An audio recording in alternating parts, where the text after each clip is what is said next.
So today we're going to be looking at graphing functions, but rather than just have one function, so for example, like this on a graph, we're going to have multiple functions displayed on the same graph, but with the domain restricted. So the first one, we're going to have a linear, because this is mx plus b, but we're only going to see it for the x values that are less than -4.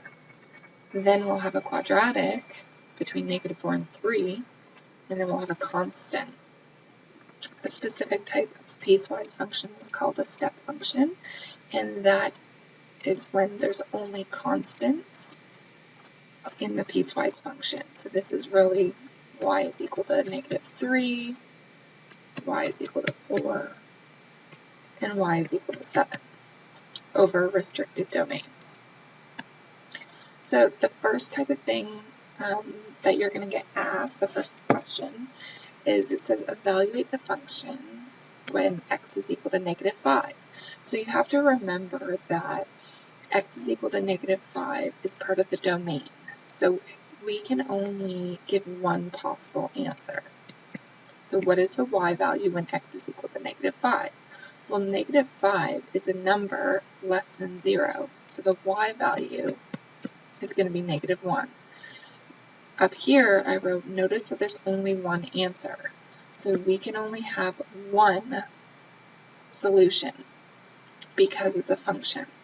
And remember, functions mean that for each x value, there's only one y value. Oops. Another question down here. So for this one, it's saying find the y value.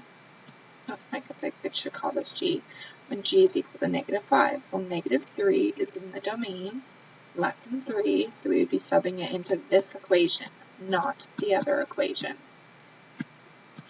So we get -11. Then it said, find when x is equal to 3. So find when x is equal to 3. So when x is equal to 3, we'd be using this last equation because this is equal to. And when x is equal to 3, we'd be using this equation because it says equal to, so we get 3 squared plus 7, which is 16. And then we have to graph them. So we're just going to take this in pieces. We're going to say this graph first. So y is equal to 2. So I'm going to draw y is equal to 2.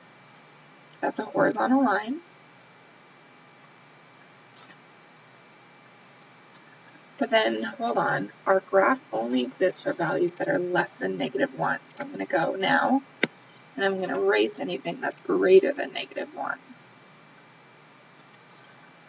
And because it's not equal to, I'm going to put a circle, an open circle. Then I'm going to graph the next one. Y is equal to 3. So that I'll do in green. So here's my y is equal to 3. But this graph only exists for values greater than or equal to -1. So I'm going to erase everything. And I'm going to do a closed circle because it's equal to. So this is called a step function because it consists only of constants. It is a function because it passed the horizontal or the vertical line test. So if I was to draw a vertical line anywhere for each x value, I only have one y value. Now I can do my next one. So we have y is equal to x plus 2. And this is for values that are less than -1. So this is the same as mx plus b. So we have a y value of 2. And we have a slope of 1.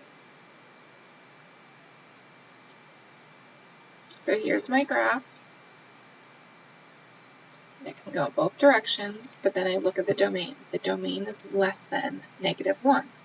So for every x value that's greater than -1, I'm going to erase this. It's not equal to, so I need an open circle. Then And I'm going to do the next one. We'll do this in red. So before I was just drawing lines and erasing them. Now I'm actually going to do a table of values to show that there's different ways that you can do this. So my table of values for the function of x squared is from -1 to 2. So -1, 0, 1, 2. I'm going to plug the values in. So -1 squared is equal to 1, 0, 1, and 4. So I'm going to graph these points. So -1, 1, and it's equal to, so I'm going to close that, 0, 0, 1, 1, and 2, 4. And it's equal to 2 as well, so that's going to be closed. Now I'm going to do the last one. I'll do that in green, so that's y is equal to x, and it's for values greater than 2. I'm going to include the 2 because I need to know where I start. So I get 2, 3, and 4. So 2, 2. It's going to be an open circle. 3 and 4. And then it goes on and on. That is my piecewise function. So again, notice that this is a function because if I was to draw a vertical line anywhere, I would only cross the graph once, even here, because one function has an open circle and one function has a closed circle.